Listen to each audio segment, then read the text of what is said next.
What if the greatest empire you ever built was founded on a secret you could never reveal? What if the world that praised you as a genius, a visionary, a builder of the future, only knew half of the story, and the other half was darker, quieter, hidden beneath the polished glass of Silicon Valley's temples? This is the story of a man who rose higher than almost anyone of his generation, who touched the limits of ambition and power, but who also carried within him shadows that few ever dared to name. This is the story of Larry Page. He was not born into poverty, nor into extreme wealth, but into something more powerful than either: ideas. In the heart of Michigan, in a home where books piled higher than furniture, young Larry was surrounded by the hum of machines and the whisper of unfinished dreams. His father, a pioneer in computer science, and his mother, a teacher of programming, did not raise him to be ordinary. They raised him to believe in the inevitability of progress. And so, from childhood, Larry's world was not made of toys, but of codes, circuits, and endless questions about what came next. But even in those early days, there was something different about him. He was quiet, withdrawn, not the kind of boy who chased laughter in crowded playgrounds. Instead, he chased order. He wanted to solve, to structure, to impose logic on the chaos around him. Classmates found him strange, too intense, too serious.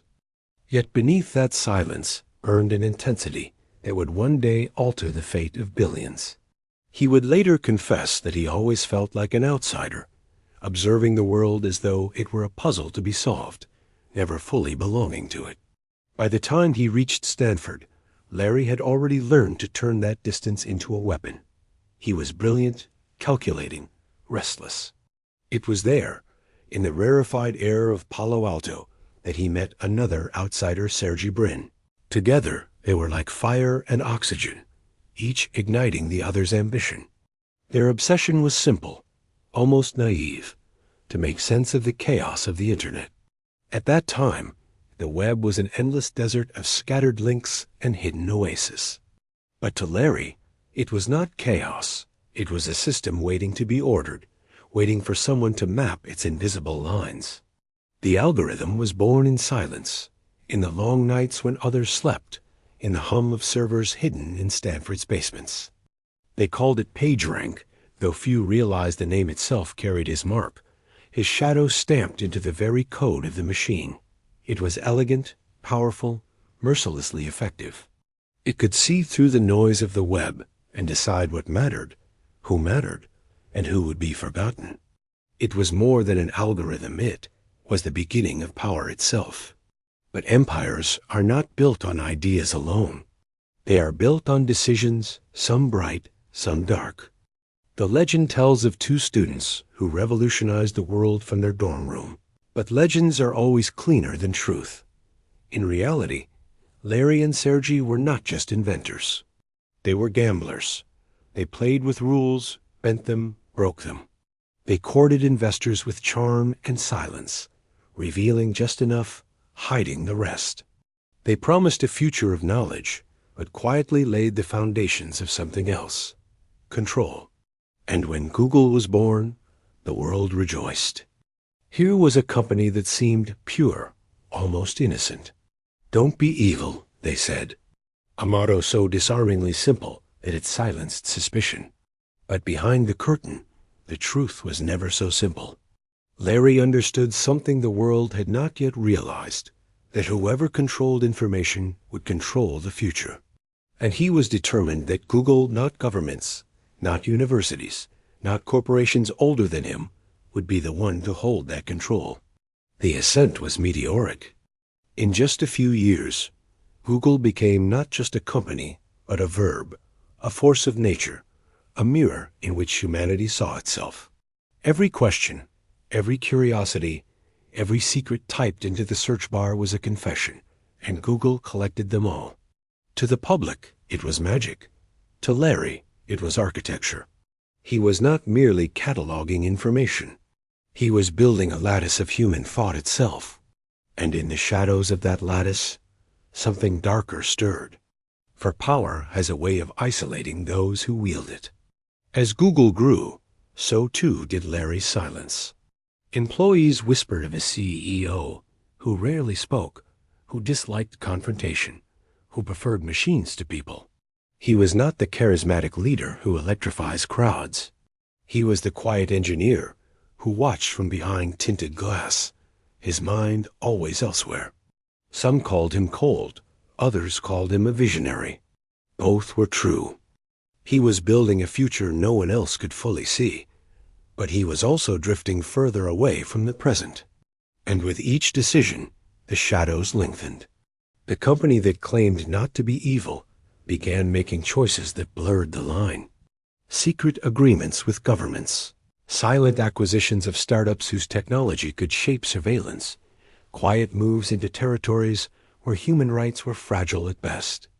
Larry was not blind to these choices. He authorized them, sometimes reluctantly, sometimes eagerly, always with the same belief that progress demanded sacrifice. The world might question him, but in his mind, history would absolve him. But history is never so kind. With success came scrutiny, and with scrutiny came the cracks. Whispers of monopolistic practices, lawsuits from rivals, accusations of privacy violations. Each revelation chipped away at the myth of purity that Google had so carefully cultivated. And yet, Larry remained distant, almost untouched, as though the storms around him were only noise. He rarely defended himself in public. He rarely explained. To those close to him, it seemed as though he had already withdrawn into a world of his own making, a world where the opinions of others were irrelevant compared to the future he imagined. Still, even visionaries are human. Behind the silence, there were doubts, fears, sleepless nights. He confided to few, but those who listened heard a man who worried about mortality, about whether his empire would survive him, about whether the machine he had built would devour the very humanity it claimed to serve. For Larry was not just building a company.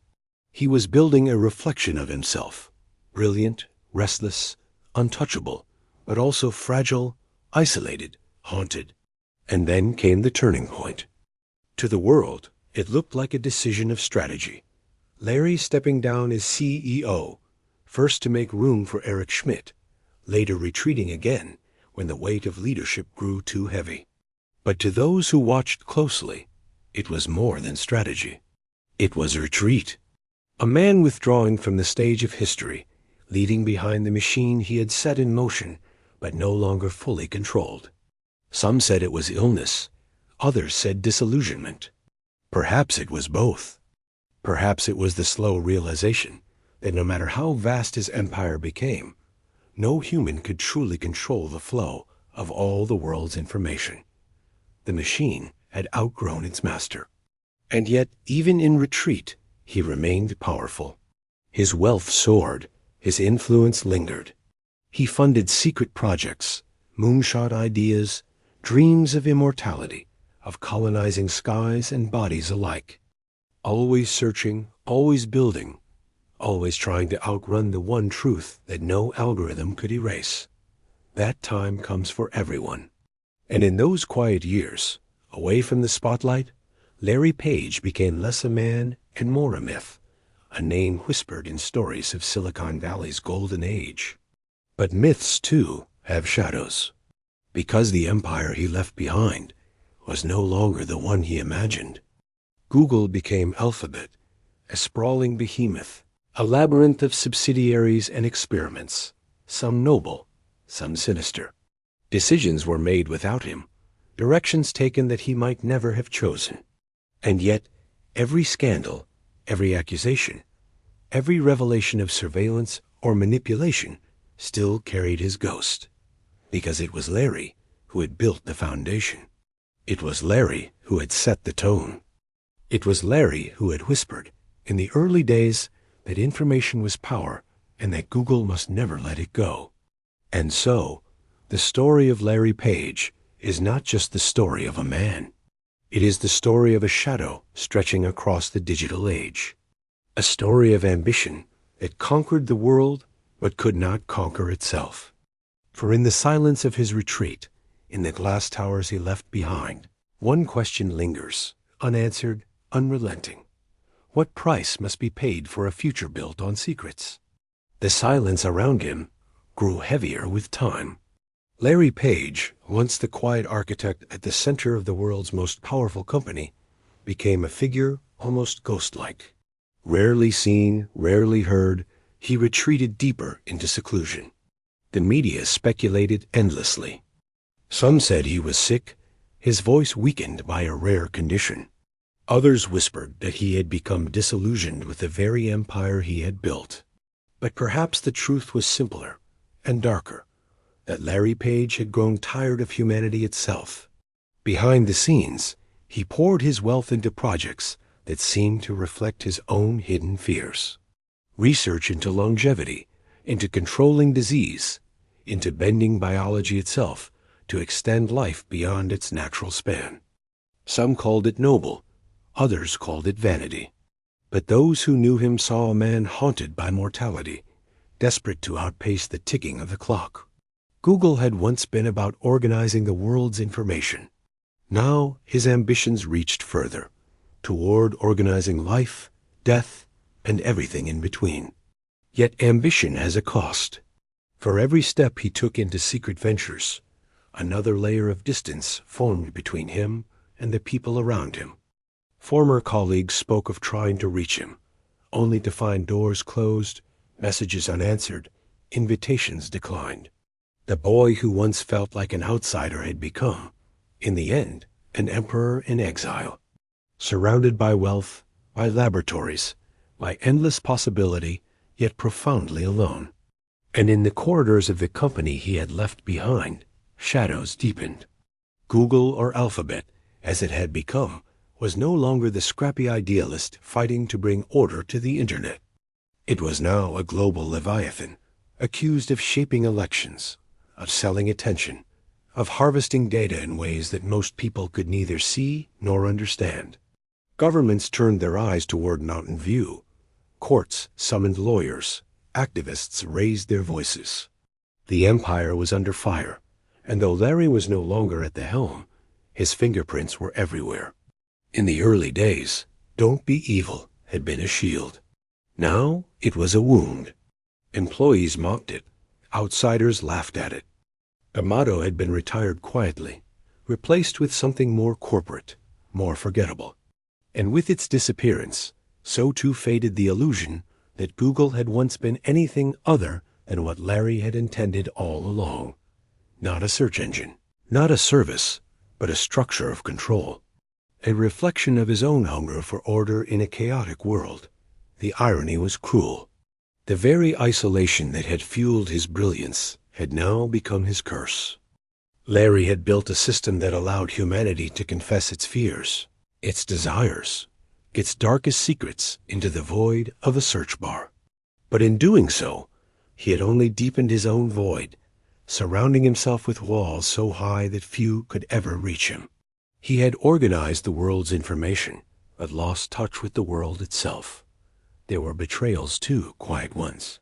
Partners who drifted away.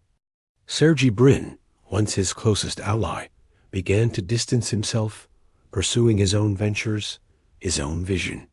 Investors whispered of disagreements, of strategic clashes, of a friendship that had cooled into formality.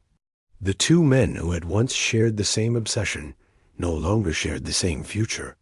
Larry was left with his empire, but without the companionship of the one man who truly understood what it meant to build it. And so the empire cracked, not in a single dramatic collapse, but in a slow erosion. The lawsuits piled higher, the fines grew larger, the trust of the public weakened with each revelation. Competitors rose from unexpected places, governments pressed harder, employees revolted in subtle but growing ways. And through it all, Larry remained in the background, his silence louder than any defense. He did not fight for his reputation. He did not fight for his empire. He watched as if the game no longer interested him, as if he had already moved on to something the rest of the world could not yet see. But silence does not absolve. For every story of progress, there is a story of cost. The engineers who burned out in pursuit of impossible goals. The communities displaced by data centers and expansion. The billions of lives subtly shaped by algorithms designed not for truth, but for profit.